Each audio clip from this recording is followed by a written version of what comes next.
तो स्टार्ट करें हम लोग आज 13 जिसका नाम है विविध यानी कि मिसलेनियस। ये बायोलॉजी का सबसे लास्ट टॉपिक है, तो ध्यान से देखिएगा। कुछ आविष्कार हैं और आविष्कार के नाम हैं, तो आपको याद रखने पड़ेंगे। क्या कर आपको स्क्रीनशॉट ले लेना है, आपको याद करना है, ठीक है। मैं अभी क्विक रिवीजन कर दे रहा हूँ, तो ध्यान दीजिएगा। विटामिन की खोज का जो किया गया था, फंक के द्वारा किया था। विटामिन की खोज किसने करा था? फंक ने। वही पूछेगा विटामिन बी की खोज किसने किया? तो मैकुलन ने किया था। विटामिन बोलेगा तो सिर्फ फंक, और विटामिन बी बोलेगा विटामिन, तो बी का आविष्कार किसने किया था? तो विटामिन बी का खोज किया था मैकुलन ने, मैकुलन। विटामिन डी हॉपकिंस ने किया था विटामिन डी। स्ट्रेप्टोमाइसिन खोज किया था बॉम्समैन ने क्या खोज किया था? स्ट्रेप्टोमाइसिन।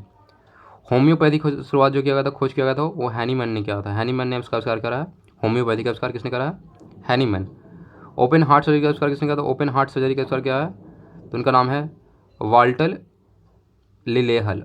लिलेहल ने करा था ओपन हार्ट सर्जरी का खोज, वाल्टर लिलेहल। प्रथम परखनली शिशु पूछेगा तो प्रथम परखनली शिशु का नाम क्या है? उसका नाम है इसका जो खोज करा गया था, प्रथम परखनली शिशु का जो खोज करा गया था, आविष्कारक है, उनका नाम है एडवर्ड एंड स्टेप्टो नाम है, एडवर्ड एंड स्टेप्टो। नेक्स्ट पढ़ेंगे एंटीजन की जो खोज करा गया था, वो लैंड स्टीनर ने करा था। एंटीजन की खोज किसने करा है? लैंड स्टीनर ने। क्लोरोफॉर्म का खोज किसने करा था? हैरिसन एंड सिम्पसन ने किया था। हैरिसन एंड सिम्पसन ने किया था क्लोरोफॉर्म की शुरुआत, मतलब खोज करा था। नेक्स्ट पढ़ेंगे टेरामाइसिन खोज किया था फिनेल ने करा था। टेरामाइसिन खोज किसने? फिनेल ने करा है। डायबिटीज का खोज किसने करा था? वेटिंग ने करा है। डायबिटीज की खोज वेटिंग ने, बेटिंग। पोलियो वैक्सीन का खोज किसने करा था? जॉन ई साल्क ने करा है। पोलियो वैक्सीन का खोज जॉन ई साल्क। बैक्टीरिया खोज किसने करा था? लिवेनहॉक ने करा है बैक्टीरिया खोज किसने? लिवेनहॉक ने। आरएनए यानी कि राइबोन्यूक्लिक एसिड का खोज किसने करा है? आरएनए का खोज किसने करा? तो जेम्स वाटसन एंड ऑर्थर अर्ग ने खोज करा है। आरएनए का खोज किसने? जेम्स वाटसन एंड ऑर्थर अर्ग। नेक्स्ट पढ़ेंगे मलेरिया परजीवी एवं चिकित्सा खोज किसने करा था? रोनाल्ड रॉस ने करा था खोज, मलेरिया परजीवी और चिकित्सा खोज, रोनाल्ड रॉस। विटामिन ए की खोज किसने करा था? विटामिन ए खोज किया है मैकुलन ने किया है। विटामिन बी भी किसने करा था? मैकुलन ने किया था। विटामिन सी का खोज किसने करा है?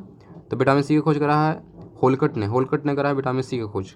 सल्फर ड्रग्स का खोज किसने करा था? ये करा है डॉग मैंक नाम है, मैन नहीं है, डॉग मैंक ने करा था सल्फर ड्रग्स का खोज।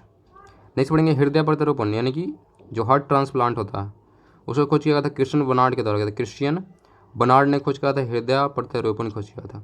लिंग हार्मोन का खोज किया था अस्टेनाच ने किया था खोज लिंग हार्मोन खोज किया था अस्टेनाच ने करा।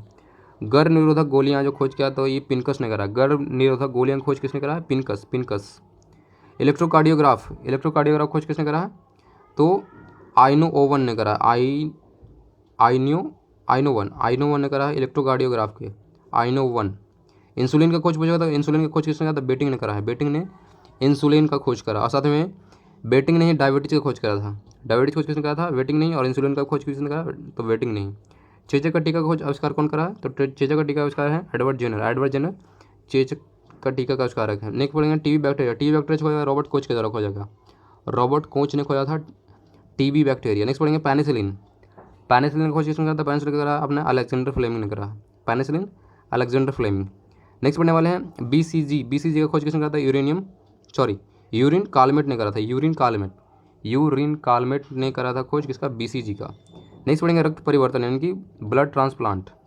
जो रक्त परिवर्तन है यानी कि ब्लड एक्सचेंज जो बोलेंगे, इसका जो खोज किसने करा था? कार्ल लैंड स्टीनर ने करा था। कार्ल लैंड स्टीनर ने खोज करा था किसका? तो रक्त परिवर्तन का खोज करा था इन्होंने। नेक्स्ट पढ़ने वाले हैं डीएनए यानी कि डाई राइबोन्यूक्लिक एसिड्स का खोज किसने करा है? तो जेम्स वाटसन एंड क्रिक ने करा है। डीएनए खोज किसने? तो जेम्स वाटसन एंड क्रिक ने करा है डीएनए का खोज। और लास्ट में है पेचिस तथा प्लेग चिकित्सा खोज किसने? तो कीटा जाटोज ने करा था। कीटा जाटोज ने करा था पेचिस और प्लेग चिकित्सा का खोज, कीटा जाटोज। ठीक है, नेक्स्ट पढ़ते हैं। नेक्स्ट में टॉपिक का नाम है विज्ञान की कुछ प्रमुख शाखाएं हैं जो आपको पता होना चाहिए, यानी कुछ शाखा में क्या हम लोग पढ़ते हैं उसके बारे में कुछ जानकारी थी। पहला आता है एनाटॉमी में क्या पढ़ते हैं हम लोग? इसमें पढ़ते हैं शरीर की आंतरिक संरचना के संबंधी पढ़ते हैं, जो शरीर का कंस्ट्रक्शन कैसा है, अंदर का कैसा है, उसी को बोलेंगे एनाटॉमी। शरीर की आंतरिक संरचना से संबंधित होगा एनाटॉमी। एंथ्रोपोलॉजी में क्या पढ़ते हैं हम लोग? कि मानव के विकास, रीति रिवाज और इतिहास परंपराओं से संबंधित जो विषय का अध्ययन होता है। एंथ्रोपोलॉजी मतलब क्या, जो हम कैसे विकास किए हैं, हमारा रीति रिवाज क्या था, ठीक है, उसी को बोलेंगे एंथ्रोपोलॉजी बोलेंगे। उसके बाद एस्ट्रोलॉजी समझ लो, हाथ वगैरह जो दिखाते हो आप, तो वही बोल रहा है एस्ट्रोलॉजी में क्या होता है, नक्षत्रों के प्रभाव का अध्ययन किया जाता है। यानी कि नक्षत्र जो भी हैं, जो ग्रह हैं, आपको उस पर आपका क्या प्रभाव पड़ रहा है, मतलब उस पर आपका नक्षत्रों का प्रभाव आप पे क्या पड़ रहा है। यानी कि मेरा जनरली क्या होगा, ज्योतिष शास्त्र से रिलेटेड जो चीज़ होगा उसको बोलेंगे एस्ट्रोलॉजी बोलेंगे, ठीक है। नेक्स्ट होता है एस्ट्रोनॉमी होता है, एक एस्ट्रोलॉजी एक एस्ट्रोनॉमी है। तो एस्ट्रोनॉमी दूसरा चीज़ हो गया। एस्ट्रोनॉमी बोल रहा है खगोलीय पिंडों का अध्ययन किया जाता है। अगर नॉमी रहेगा तो खगोलीय पिंड का यानी कि ग्रहों का अध्ययन किया जाएगा। खगोलीय पिंडों का अध्ययन करने वाला विज्ञान को बोलते हैं एस्ट्रोनॉमी। और एस्ट्रोलॉजी में क्या था कि नक्षत्रों का प्रभाव का अध्ययन जो को बोलते हैं एस्ट्रोलॉजी, ठीक है। नेक्स्ट पढ़ेंगे सिरेमिक्स। सिरेमिक्स क्या होता है, सिरेमिक्स होता है यह चीनी मिट्टी के बर्तन तैयार करने की संबंधित है। सिरेमिक्स मतलब क्या हो गया, चीनी मिट्टी बर्तन तैयार करने की तकनीक को बोलेंगे सिरेमिक्स। कीमोथेरेपी, कीमोथेरेपी क्या होता है, यह चिकित्सा विज्ञान की व्यवस्था का जिसमें क्या होता है रासायनिक यौगिक का उपचार किया जाता है, यानी कि आपको दवाई से ठीक किया जाता है, इसी को बोलते हैं कीमोथेरेपी। कीमोथेरेपी में क्या किया, आपको दवा इस्तेमाल किया जाए, ओनली रसायन का इस्तेमाल किया जाएगा, इसको बोलेंगे कीमोथेरेपी। कॉस्मोलॉजी क्या होता है, तो यह लिखा समस्त ब्रह्मांड का अध्ययन करने वाली, यानी कि पूरे ब्रह्मांड का अगर अध्ययन कर रहे हो तो उसको बोलेंगे क्या, कॉस्मोलॉजी बोलेंगे। कॉस्मोलॉजी यानी कि पूरे ब्रह्मांड का अध्ययन। नेक्स्ट पढ़ेंगे क्रायोजेनिक्स। क्रायोजेनिक्स में कहाँ लग रहा है, क्रायोजेनिक इंजन नहीं लग रहा है, उसी से नाम है क्रायोजेनिक्स। निम्न ताप के विभिन्न प्रयोगों तथा नियंत्रणों का अध्ययन किया था। निम्न ताप यानी कम टेम्परेचर के विभिन्न प्रयोगों तथा नियंत्रणों का अध्ययन किया जाता है, ठीक है। निम्न ताप के विभिन्न प्रयोगों तथा नियंत्रणों का अध्ययन किया जाता है, उसको बोलते हैं क्रायोजेनिक्स बोलते हैं। नेक्स्ट पढ़ेंगे इकोलॉजी। इकोलॉजी क्या बोलते हैं, ये वनस्पति तथा प्राणियों के पर्यावरण प्रकृति संबंधी, यानी कि वनस्पति या जो प्राणी एक दूसरे से कैसे रिलेटेड हैं उसी को बोलते हैं इकोलॉजी। इकोलॉजी उसी को बोलेंगे, ठीक है। नेक्स्ट पढ़ेंगे जिसका नाम एंटोमोलॉजी। एंटोमोलॉजी में क्या पढ़ेंगे हम लोग, तो एंटोमोलॉजी में पढ़ते हैं क्या, कीट पतंगों का अध्ययन करते हैं। जो कीट पतंग उसके बारे में अध्ययन करें उसको बोलेंगे एंटोमोलॉजी बोलेंगे।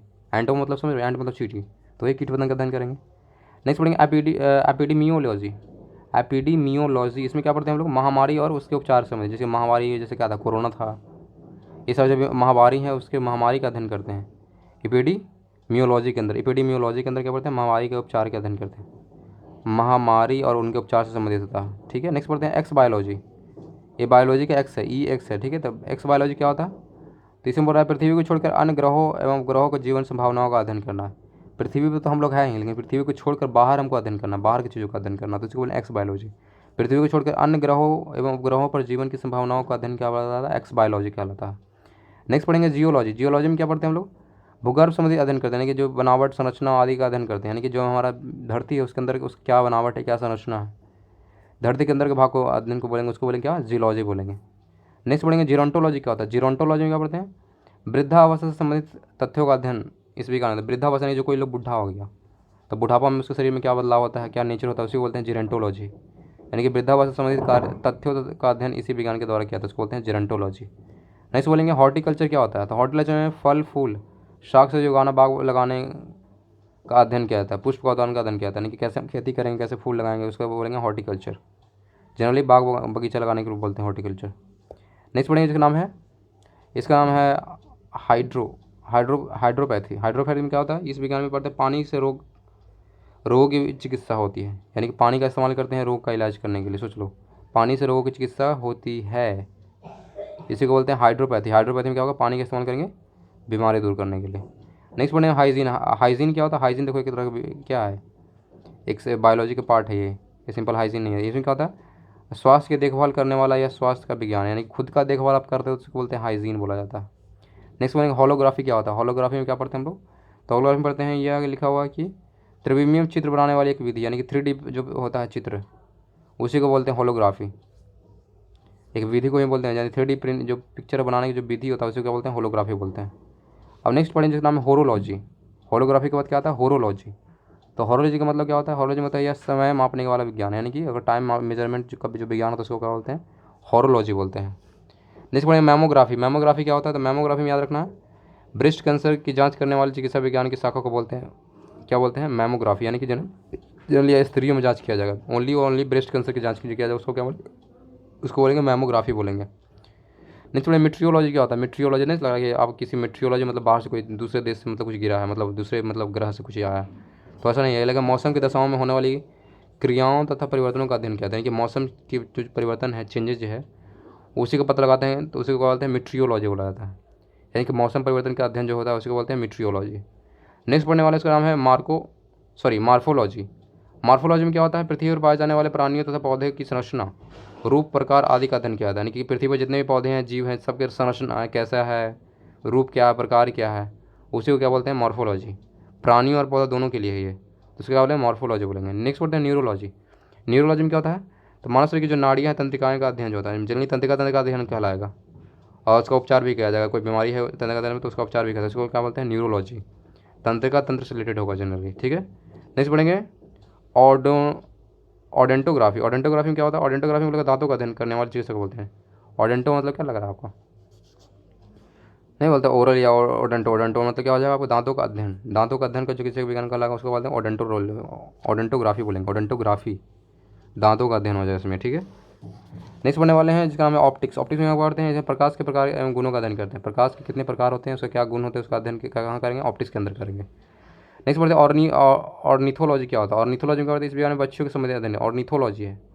ऑर्निथोलॉजी पक्षियों के बारे में अध्ययन करेंगे तो क्या बोलेंगे, ऑर्निथोलॉजी बोलेंगे। नेक्स्ट पढ़ेंगे ऑस्टियोलॉजी। क्या होता है ऑस्टियोलॉजी में, बोल रहा है कि प्राणी विज्ञान की इस शाखा को हड्डियों का अध्ययन किया था, याद रखना है। ऑस्टियोलॉजी में करेंगे हड्डियों का अध्ययन। ऑस्टियोलॉजी में हड्डियों का था, इससे पहले क्या था, ऑडोग्राफी था, इसमें कहा था दांतों का अध्ययन कर रहे थे, लेकिन यहाँ क्या कर रहे हैं, ऑस्टियोलॉजी में क्या करें, हड्डियों का अध्ययन करें, उसको बोलेंगे ऑस्टियोलॉजी। नेक्स्ट पढ़ने वाले पोमोलॉजी। क्या होता है पोमोलॉजी में, क्या बोल रहा है कि यह विज्ञान फलों के अध्ययन के लिए होता है। पोमोलॉजी मतलब याद रखना पपाया, तो फलों का अध्ययन के लिए इस्तेमाल करें, पोमोलॉजी बोलेंगे, फलों के अध्ययन को बोलेंगे पोमोलॉजी। नेक्स्ट पढ़ेंगे सिस्मोलॉजी के बारे में। सिस्मोलॉजी किसको बोलेंगे, तो बोल रहे भूकंपों का अध्ययन, भूकंपों का, यानी सिस्मोग्राफ से भूकंप बनाते हैं ना, तो वो हो गया सिस्मोलॉजी। क्या हो जाएगा, भूकंपों का अध्ययन किया जाता है इस विज्ञान के अंदर, सिस्मोलॉजी कहलाएगा। नेक्स्ट पढ़ेंगे नाम है एरोनॉटिक्स। क्या होता है एरोनॉटिक्स, समझ रहे हो क्या, यानी कि हमको वायुयान के बारे में कुछ जानकारी है। इस विज्ञान में शाखा के अंतर्गत वायुयान संबंधी तथ्यों का अध्ययन किया था। एरोनॉटिक्स में तो समझना कि वायुयान के बारे में, वायुयान के संबंधित तथ्यों का अध्ययन जो किया था उसको बोलेंगे एरोनॉटिक्स। प्लेन कैसे उड़ाना है, इसका कैसे बनेगा, वो सारे किस में आ जाएंगे, एरोनॉटिक्स में आ जाएंगे। नेक्स्ट पढ़ेंगे एस्थेटिक्स। क्या होता है एस्थेटिक्स में पढ़ते हैं क्या, तो एस्थेटिक्स में बोला है कि इस शाखा के अंतर्गत हम पढ़ते हैं सौंदर्य यानी कि ललित कला शास्त्र का अध्ययन करते हैं। जनरली क्या होगा, एंटरटेनमेंट से रिलेटेड। एस्थेटिक्स मतलब क्या हो गया, सौंदर्य से रिलेटेड हो गया, शास्त्र का अध्ययन करते हैं, उसको बोलते हैं एस्थेटिक्स बोलते हैं। नेक्स्ट पढ़ने वाले हैं एगेस्ट्रोलॉजी। एगेस्ट्रोलॉजी, एगेस्ट्रोलॉजी में क्या पढ़ते हैं हम लोग, एक घासों से संबंधित विज्ञान की शाखा, यानी घासों का अध्ययन किस में करेंगे, घासों का जो अध्ययन क्या कहलाएगा, घासों का अध्ययन कहला जाए एगेस्ट्रोलॉजी कहला जाए, घासों का अध्ययन एगेस्ट्रोलॉजी। और वोरिकल्चर क्या कहलाता है, और वोरिकल्चर किसको बोलेंगे, तो वृक्ष उत्पादन संबंधी विज्ञान है, वृक्ष कैसे उत्पादन करेंगे, कि वृक्ष को कैसे बनाया जाएगा, कैसे उत्पादित किया जाए, उसको बोलते हैं और वोरिकल्चर। एक पेड़ से दूसरे पेड़ में काट के लगाता है उसको बोलते हैं वृक्ष उत्पादन। जैसे एक पेड़ है उसमें दूसरे पेड़ में लगाना है, तो सारी जो कैटेगरी आते हैं वो उसमें आएगा और वोरिकल्चर के अंदर आएगा। नेक्स्ट पढ़ेंगे आर्कियोलॉजी। आर्कियोलॉजी में क्या पढ़ते हैं, तो यह पुरातत्व संबंधी विज्ञान से, यानी कि जो पुरातत्व जितने भी खंडहर हैं या जो भी मिलते हैं हमारे धरती के अंदर उसको बोलते हैं आर्कियोलॉजी, ठीक है। पुरातत्व संबंधी विज्ञान की शाखा को बोलते हैं आर्कियोलॉजी। नेक्स्ट पढ़ने वाले ऑस्ट्रियोफिजिक्स। ऑस्ट्रियोफिजिक्स क्या होता है, तो इसमें बोल रहा है कि नक्षत्रों के भौतिक रूपों से संबंधित खगोलीय अर्थात खगोल भौतिकी की शाखा, खगोल भौतिकी विज्ञान की शाखा है। यानी ऑस्ट्रोफिजिक्स में क्या होने वाला है, हमें नक्षत्र का इस्तेमाल करते हैं, ग्रह का इस्तेमाल करते हैं फिजिक्स पढ़ने के लिए, यानी कि खगोल भौतिकी विज्ञान होता है। यानी कि कैसे करना है, मतलब जैसे कि क्या है, पृथ्वी 24 घंटा घूम रहा है, ये वो दिस दैट, ये सारे किस में आ जाएगा, एस्ट्रोफिजिक्स के अंदर ही आ जाएगा। नेक्स्ट पढ़ने वाले इसका नाम है कैलिस्थेनिक नाम है। कैलिस्थेनिक एक तरह का व्यायाम होता है। कैलिस्थेनिक क्या होता है, इसके अंदर शारीरिक सौंदर्य एवं अन्य शारीरिक शक्तिवर्धक व्यायामों की विधियों से संबंधित ज्ञान का अध्ययन होता है। कैलिस्थेनिक क्या होता है, हम शारीरिक सौंदर्य का अध्ययन करते हैं, साथ में क्या करते हैं, व्यायाम करते हैं, शक्तिशाली व्यायाम करते हैं इसमें अंदर कैलिस्थेनिक के अंदर, ताकि हमारे क्या शरीर एकदम सुदृढ़ रहे, एकदम मस्त बन जाए, ठीक है। नेक्स्ट पढ़ेंगे कॉन्कोलॉजी। कॉन्कोलॉजी में क्या होता है, कॉन्कोलॉजी में इस शाखा के अंदर बोल रहा है कि शंख विज्ञान यानी कि मोलस्क विज्ञान का अध्ययन करते हैं। मोलस्क विज्ञान या शंख विज्ञान का अध्ययन किसके अंदर करते हैं, कॉन्कोलॉजी के अंदर। नेक्स्ट पढ़ेंगे कॉस्मोगोनी। कॉस्मोगोनी है, गोनी गोनी, कॉस्मोगोनी क्या पढ़ते हैं, तो इस शाखा के अंतर्गत पढ़ते हैं ब्राह्मोपति सिद्धांत, यानी ब्राह्मणोपति सिद्धांत का अध्ययन करते हैं। ब्राह्मणोत्पत्ति यानी कि ब्राह्मण का उत्पत्ति कैसे होगा, कॉस्मोगोनी का मतलब है ब्राह्मणोत्पत्ति, ब्रह्मांड का उत्पत्ति कैसे होगा, ब्राह्मण नहीं है ब्राह्मण, यानी कि पूरे ब्रह्मांड का उत्पत्ति कैसे होगा, उसी सिद्धांत का अध्ययन कराता है, उसको बोलते हैं कॉस्मोगोनी बोला जाता है। नेक्स्ट पढ़ेंगे कॉस्मोग्राफी। कॉस्मोग्राफी क्या होता है, इस शाखा के अंदर पढ़ते हैं विश्व रचना संबंधी ज्ञान है, ये विश्व की रचना कैसे हुई, कैसे इंसान आया, क्या हुआ, वही विश्व की रचना से संबंधित विज्ञान को क्या बोलेंगे, उसको बोलेंगे कॉस्मोग्राफी बोलेंगे। नेक्स्ट पढ़ते हैं उसका नाम है क्रिप्टोग्राफी। क्रिप्टोग्राफी क्या होता है, इस शाखा के अंतर्गत पढ़ते हैं दृढ़ लेखन, बीज लेखन संबंधी ज्ञान का अध्ययन किया था, यानी कि लिखने वाले जो भी है उसका अध्ययन किया जाएगा। दृढ़ लेखन और बीज लेखन संबंधी ज्ञान का अध्ययन किसमें होगा, क्रिप्टोग्राफी के अंदर। क्रिप्टोग्राफी यानी कि कुछ लिखना है हमको, सिंपल याद रखना है। नेक्स्ट पढ़ेंगे एपिग्राफी। एपिग्राफी क्या है उसको बोलेंगे, इस शाखा के अंदर बोल रहा है कि शिलालेख संबंधी ज्ञान, यानी कि शिलालेख पे क्या लिखा हुआ है, पुराना जमाने में जो क्या लिखा गया था उसी को बोलते हैं एपिग्राफी। शिलालेख संबंधी ज्ञान को अध्ययन को बोलते हैं एपिग्राफी बोलेंगे। नेक्स्ट पढ़ने वाले हैं एथनोग्राफी। एथनोग्राफी क्या होता है, तो एथनोग्राफी में बोल रहा है कि इसका अंदर मानव जाति का अध्ययन किया जाता है। मानव जाति का यानी कि सिंपल मानव जाति का, सीधे सीधे इंसानों का अध्ययन कर लेंगे, उसको बोलेंगे एथनोग्राफी बोलेंगे। इथोलॉजी क्या होता है? इथोलॉजी में बोल रहा है कि प्राणियों के आचार तथा व्यवहार का अध्ययन करते हैं। इथोलॉजी मतलब कुल मिलाकर ये क्या हो गया, उसका नेचर कैसा है ये पता करते हैं। प्राणियों का आचार तथा व्यवहार का अध्ययन क्या कहलाता है? इथोलॉजी कहलाएगा। इथोलॉजी के बाद आएंगे क्या, जिनिकोलॉजी। जिनिकोलॉजी में क्या पढ़ते हैं? जिनोकोलॉजी में होता है क्या, जीवों की जातियों के विभेदों का अध्ययन करते हैं। जीवों की जातियों के विभेद यानी कितने टाइप की जाति हैं, विभेदों का अध्ययन करते हैं। जीवों की जातियों के विभेदों का अध्ययन करते हैं, उसको बोलेंगे जिनकोलॉजी, यानी कि जाति का अध्ययन करेंगे जनरली मिला के, किस जाति का क्या है, तो उसको क्या बोलेंगे, जिनकोलॉजी बोलेंगे, यानी जिन से रिलेटेड है ये। नेक्स्ट पढ़ेंगे जियोडेसी। जियोडेसी क्या होता है? जियोडेसी इसका मतलब क्या लिखा है, भूगणित ज्ञान का अध्ययन किया जाता है। भूगणित यानी कि जमीन का गणित, कितना बीघा है, कितना कट्ठा है, ये बड़ा जो होता है इसको बोलते हैं जियोडेसी। भू गणित का अध्ययन क्या कहलाएगा? जियोडेसी कहलाएगा। नेक्स्ट पढ़ने वाला जियो मेडिसिन। जियो मेडिसिन क्या होता है? ये औषधशास्त्र की व्यवस्था का जिसमें जलवायु तथा वातावरण का स्वास्थ्य पर प्रभाव का अध्ययन किया जाता है, यानी कि जलवायु और वातावरण का कैसे स्वास्थ्य पर प्रभाव पड़ता है उसका अध्ययन कैसे करेंगे, उसका अध्ययन करेंगे हम लोग जियो मेडिसिन के अंदर करेंगे। जियो मेडिसिन के अंदर क्या करेंगे, जलवायु और वातावरण का स्वास्थ्य पर क्या प्रभाव पड़ता है उसका अध्ययन करेंगे। नेक्स्ट पढ़ेंगे हीलियोथेरेपी। हीलियोथेरेपी में क्या पढ़ते हैं? सूर्य के प्रकाश से चिकित्सा करने की प्रक्रिया, यानी कि सूर्य का प्रकाश का इस्तेमाल करते हैं चिकित्सा का इलाज करें, कोई बीमारी उसका इलाज करने के लिए ऐसे क्या इस्तेमाल करें? सूर्य के प्रकाश का इस्तेमाल करते हैं, उसको क्या बोलेंगे? हीलियोथेरेपी बोलेंगे, यानी कि सूर्य के प्रकाश का इस्तेमाल फॉर द चिकित्सा, तो उसका नाम क्या करेंगे? हीलियोथेरेपी बोलेंगे। नेक्स्ट पढ़ने वाला हाइड्रोपोनिक्स क्या होता है? हाइड्रोपोनिक्स को क्या बोलते हैं? हाइड्रोपोनिक्स में पढ़ते हैं जल संवर्धन का अध्ययन, यानी कि जल कैसे संरक्षित किया जाए। जल संवर्धन मतलब क्या है? जल को कैसे बचाया जाए, तो उसी को बोलेंगे हाइड्रोपोनिक्स बोलेंगे। इसके अंदर क्या पढ़ेंगे? जल संरक्षण के बारे में हाइड्रोपोनिक्स के अंदर। नेक्स्ट पढ़ेंगे हाइड्रोस्टैटिक्स क्या होता है? हाइड्रोस्टैटिक्स में बोलते हैं द्रव स्थिति का अध्ययन, कि द्रव की स्थिति क्या है, यानी कि पूरे विश्व में क्या है द्रव की स्थिति, या शुद्ध द्रव कितना है, अशुद्ध द्रव कितना है, खारा द्रव कितना है, इस सारे के बाद द्रव कहाँ अध्ययन करेंगे? हाइड्रोस्टैटिक्स के अंदर इसका अध्ययन करेंगे। नेक्स्ट पढ़ने वाले हैं लेक्सिकोग्राफी क्या होता है? लेक्सिकोग्राफी में होता है शब्दकोश संकलन या लिखने की कला, यानी कि शब्द को, जो वर्ड है, बहुत सारे वर्ड को एक जगह लिखने की जो कला होता है, मतलब जमा करने या लिखने की जो कला होता है उसके बाद है लेक्सिकोग्राफी बोलते हैं, लेक्सिकोग्राफी। ठीक है, लेक्सिकोग्राफी। नेक्स्ट पढ़ने वाले हैं न्यूमेरोलॉजी किसको बोलते हैं? न्यूमेरोलॉजी बोलता है इस विज्ञान का अध्ययन किया जिसमें अंगों का अध्ययन किया जाता है। अंगों का अध्ययन किया जाएगा कि ये हाथ है, ये पैर है, ये नाक है, ये मुंह है, तो अंगों का जो अध्ययन किया जाए उसको बोलेंगे न्यूमेरोलॉजी। न्यूमेरोलॉजी। नेक्स्ट पढ़ने वाले हैं न्यूमिसमैटिक्स क्या होता है? न्यूमिसमैटिक्स। न्यूमिसमैटिक्स होता है, इसके में बोल रहा है कि पुराने सिक्कों यानी कॉइन का अध्ययन क्या बोलता है? न्यूमिसमैटिक्स, यानी पुराने सिक्कों का जो अध्ययन कराएगा उसको बोलेंगे न्यूमिसमैटिक्स बोलेंगे। नेक्स्ट पढ़ेंगे इसका नाम है फाइकोलॉजी। फाइकोलॉजी किसके अंदर पढ़ते हैं? फाइकोलॉजी में क्या पढ़ते हैं हम लोग? इस शाखा के अंदर बोल रहा है सवालों का अध्ययन किया जाए। फाइकोलॉजी यानी कि सवालों का अध्ययन, और वही माइकोलॉजी रहता क्या होता है? वो होता कवकों के बारे में, लेकिन यहाँ पर लिखा हुआ है सेलिनोलॉजी क्या होता है? सेलिनोलॉजी इस शाखा के अंदर बोल रहा है चंद्रमा के मूल स्वरूप एवं गति के वर्णन किया, यानी कि चंद्रमा के बारे में अध्ययन करें तो उसका बोलेंगे, उसको बोलेंगे सेलिनोलॉजी बोलेंगे। नेक्स्ट पढ़ने वाले सेरिकल्चर। तो सेरिकल्चर बोल रहा है क्या? इसमें रेशम कीट के पालन का अध्ययन करते हैं। रेशम कीट के पालन का अध्ययन किसमें अंदर करेंगे? सेरिकल्चर के अंदर। नेक्स्ट पढ़ने वाला टेलीपैथी क्या होता है? टेलीपैथी में क्या पढ़ते हैं हम लोग? इस अंदर मानसिक संक्रमण की प्रक्रिया का अध्ययन किया था। मानसिक संक्रमण के दिमाग में कौन सी बीमारी फैल रहा है, तो वही बोल रहे हैं मानसिक संक्रमण की इस प्रक्रियाओं का अध्ययन किया जाता है किसमें? टेलीपैथी के अंदर। नेक्स्ट पढ़ने वाले हैं हिप्नोलॉजी क्या होता है? तो हिप्नोलॉजी में नींद का अध्ययन किया जाता है, यानी कि जैसे कोई व्यक्ति सोया तो उसका नींद का अध्ययन को भी बोलेंगे हिप्नोलॉजी, हिप्नोटाइज करना, ये नींद का अध्ययन को बोलेंगे हिप्नोलॉजी बोलेंगे। लेकिन लिखा नेक्स्ट लिखा हुआ है टॉक्सिकोलॉजी क्या होता है? टॉक्सिकोलॉजी में आ सकते हैं जिसके अंदर विषयों के बारे में, यानी कि जहर के बारे में अध्ययन करेंगे, उसको क्या बोलेंगे? टॉक्सिकोलॉजी बोलेंगे। तो ये सारे विज्ञान के शाखा थे जो आपको याद रखने पड़ेंगे। जैसे बायोलॉजी था उसी तरह से ये बहुत सारे शाखाएं हैं, जैसे कि टॉक्सिकोलॉजी। ठीक है, ये आपको याद रखना होगा। अब लिखा प्रमुख चिकित्सा उपकरण, कुछ ऐसे उपकरण हैं जिसका इस्तेमाल करता है मनुष्य चिकित्सा के लिए। तो पहला आता है पेस मेकर। तो पेस में क्या है? हृदय गति कम हो जाने पर ये समान अवस्था में लाने हैं तो इसका प्रयोग होता है, यानी कि पेस में क्या करता है? पंप करता है, आपको हृदय को क्या करेगा? रुकने नहीं देगा, यानी ये पंप करेगा। नेक्स्ट लिखा रहेगा नाम है कंप्यूटेड टोमोग्राफी।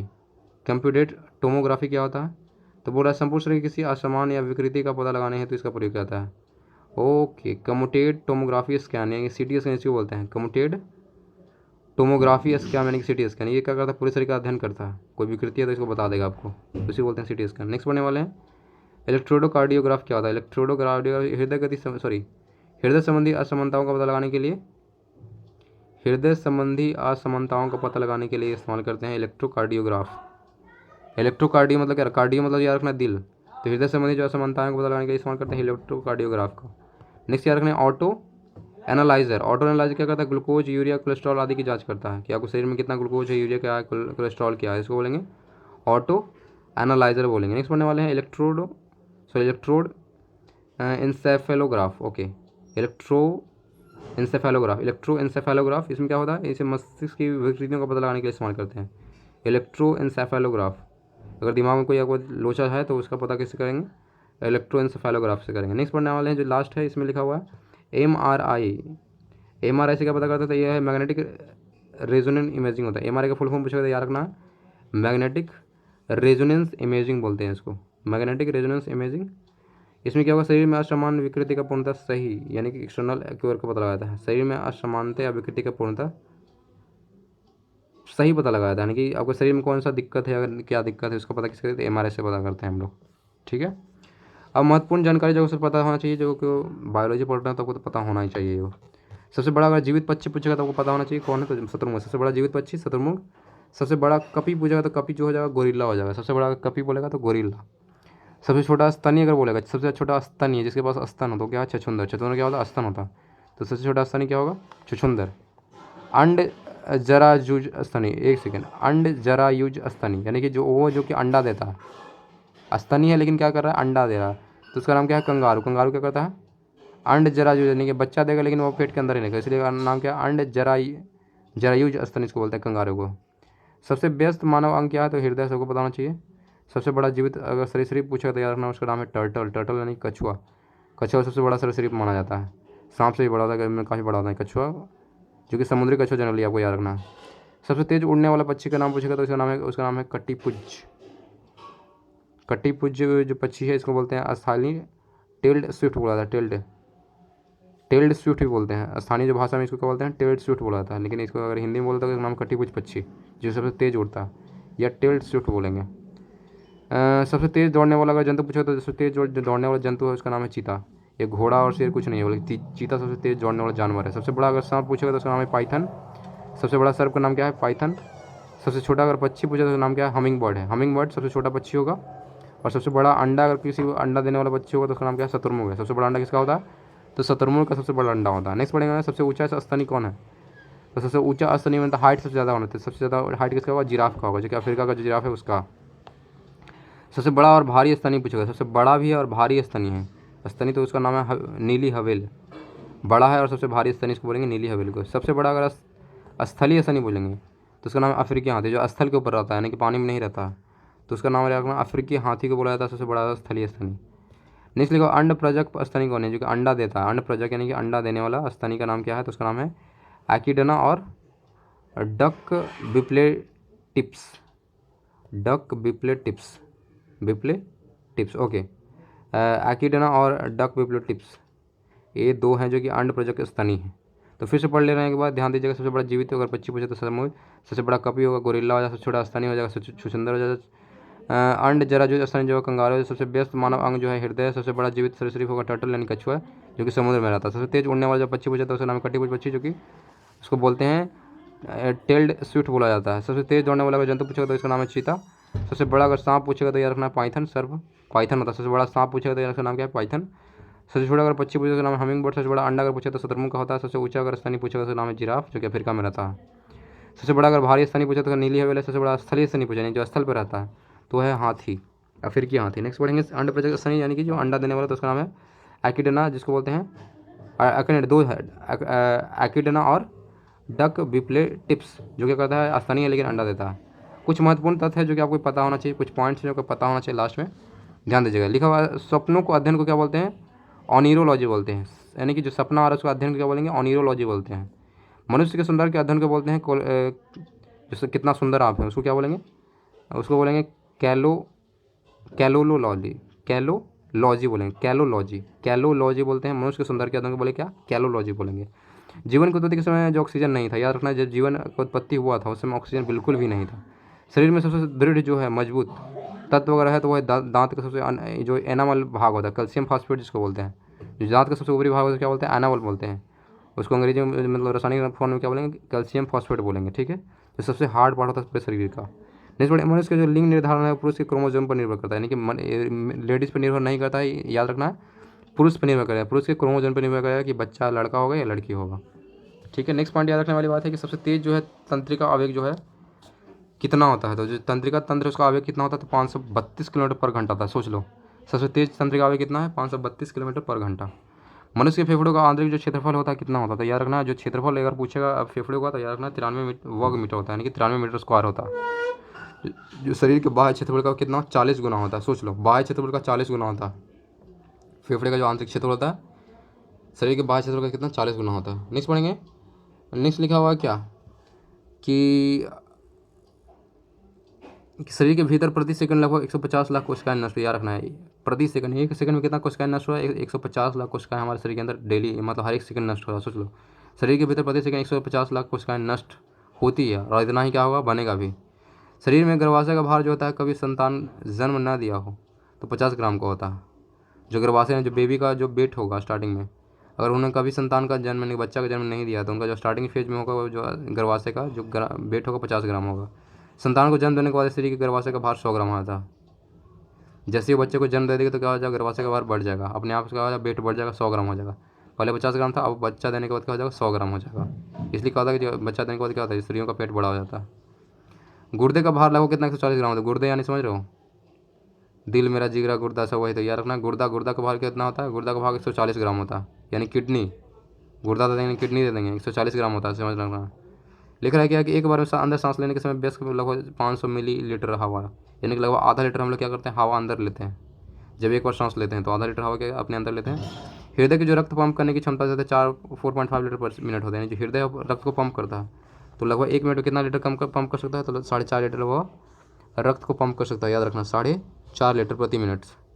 छोटी आंत में लगभग याद रखना 7 मीटर लंबी होती है। छोटी आंत की लंबाई अगर पूछेगा तो याद रखना 7 मीटर लंबा होता है। इसका जो व्यास होता है याद रखना 2.5 सेंटीमीटर होता है। व्यास पूछेगा तो 2.5 सेंटीमीटर, लेकिन वही पूछेगा लंबाई पूछेगा तो याद रखना 7 मीटर होता है।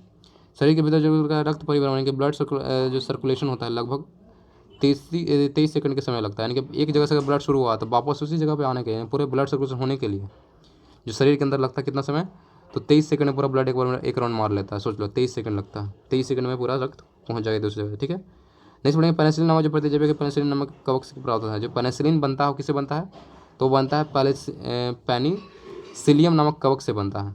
पेनिसिलिन बनेगा पेनिसिलियम नामक कवक से बनेगा। नेक्स्ट ठीक है, नेक्स्ट पॉइंट याद रखें, मनुष्य संसार का सबसे क्या होता है, बुद्धिमान होमिनिटिड है। संसार का होमिनिटिड यानी कि होमिनिटिड में हम लोग आते हैं, तो सबसे बुद्धिमान हम ही लोग माने जाते हैं। ठीक है, इसलिए पढ़ाई कीजिए। ठीक है, नेक्स्ट लिखा हुआ अल्बाट्रॉस सबसे बड़ा समुद्री पक्षी है। सबसे बड़ा समुद्री अगर पक्षी बोले तो उसका नाम क्या है, अल्बाट्रॉस।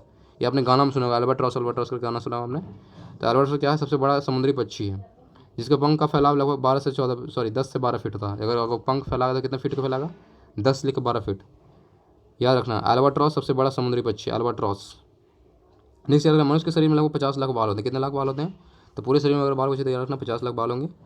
नेक्स्ट पॉइंट आपको याद रखना है कि HCG हार्मोन मूत्र की जांच में एक सेकेंड जो हार्मोन्स होता है ये प्रोड्यूस होता है। देखो सोचो, जो गर्भाशय की जांच किया था मूत्र के माध्यम से, मूत्र की जांच से, उसके लिए कौन जीवा, तो ये होता है HCG हार्मोन। HCG हार्मोन से ही पता चलता है कि प्रेग्नेंट है या नहीं प्रेग्नेंट है। HCG हार्मोन के कारण पता चलेगा कि आपको गर्भधारण आपने धारण कर लिया या नहीं कर लिया, यानी कि प्रेग्नेंट है या नहीं, वो भी क्या मूत्र के माध्यम से पता करता है। ठीक है, नेक्स्ट पढ़ने वाला है, एक बार सांस लेने की क्रिया को 5 सेकंड में अर्थात 2 सेकंड निश्वास और 3 सेकंड, यानी कि पूरा सांस एक मतलब एक कंप्लीट साइकिल करने के लिए कितना लगता है हमको, 5 सेकंड लगता है किसी व्यक्ति के। यानी कि 2 सेकंड आप क्या करते हो, क्या लगते हो, लेते हो, यानी कि 2 सेकंड आप खींचते हो सांस को और 3 सेकंड छोड़ने में लगाते हो, यानी कि लेने में 2 सेकंड और छोड़ने में 3 सेकंड, तो कुल मिलाकर 5 सेकंड लगते हैं आपको सांस लेने में। मनुष्य के शरीर में रुधिर प्रतिदिन लगभग 350 लीटर ऑक्सीजन शरीर को कोशिकाओं तक पहुँचाता है। सोच लो रुधिर जो है हमारा, रुधिर काम क्या है, ब्लड का काम क्या है, ऑक्सीजन पहुँचाना है काम, तो शरीर की कोशिकाओं तक, तो ये क्या करता है, लगभग 350 लीटर ऑक्सीजन डेली पहुँचाता है कोशिकाओं के पास। इसमें 97% ऑक्सीजन होमोग्लोबिन द्वारा ले जाता है, 97% ऑक्सीजन होमोग्लोबिन ले जाता है, और 3% भाग जो है वो रुधिर प्लाज्मा के द्वारा जाता है। प्लाज्मा के द्वारा जाएगा 3%, और 97% जो ऑक्सीजन जाएगा इसके द्वारा जाएगा तो हीमोग्लोबिन के द्वारा जाएगा। नेक्स्ट और लास्ट पॉइंट है मेरे ख्याल से, इसमें बोला जा रहा है सेकंड लास्ट है, इसमें बोला है कि 1000 की जनसंख्या पर एक महिला सामाजिक कार्यकर्ता चुनी गई जिसे एक्सलेट सोशल हेल्थ एक्टिविस्ट कहा जाता है। याद रखना 1000 की जनसंख्या पर एक महिला को चुना जा रहा है, किस लिए, ताकि देख रेख कर सके स्वास्थ्य का, तो उसको क्या बोलेंगे, उसको बोलेंगे एक्रीडिटेड, ओके, एक्रीडिटेड सोशल हेल्थ एक्टिविस्ट बोलेंगे, एक्रीडिटेड सोशल हेल्थ एक्टिविस्ट बोलेंगे इसको, जब 1000 जनसंख्या पर एक महिला को रखा जाए तो। नेक्स्ट बोलेंगे शरीर का समान तापमान जो है अगर 97 डिग्री फारेनहाइट से गिर जाता है तो इस स्थिति को बोलते हैं हाइपोथर्मिया बोलते हैं, यानी कि टेम्परेचर घटना भी सही चीज़ नहीं होता है। पंचानवे डिग्री फ़ारेनहाइट से अगर टेम्परेचर को सही घट रहा है तो आपको जो स्थिति बनेगा उसको क्या बोलेंगे, उसको बोलेंगे हाइपोथर्मिया बोलेंगे। हाइपोथर्मिया मतलब 95 डिग्री फ़ारेनहाइट से टेम्परेचर कम। तो ये था हमारा आपका पूरा बायोलॉजी जो कि हम फिनिश कर लिए हैं। तो आज के लिए इतना ही। Thank you.